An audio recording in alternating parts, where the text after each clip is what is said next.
Day 13 in ML। তো good morning সবাইকে। সকাল সকাল ঘুম থেকে উঠে পড়েছি, আর বিভৎস গরম, মানে বলার মতো না।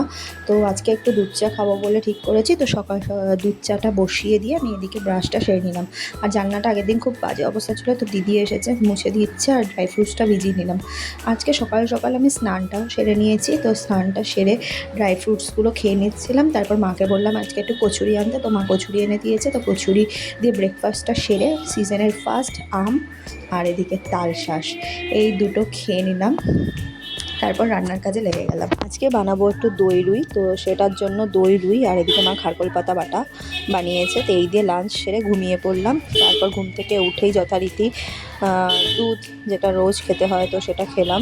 তারপর রাতের ডিনারের জন্য একটু স্যুপ আর ব্রেড এগুলো খাওয়া বলে ঠিক করা হয়েছে, তো সেটা বানিয়ে নিয়ে ডিনার সেরে ঘুমিয়ে পড়লাম। তো দেখা হচ্ছে নেক্সট ভিডিওতে, ততদিনের জন্য টাটা।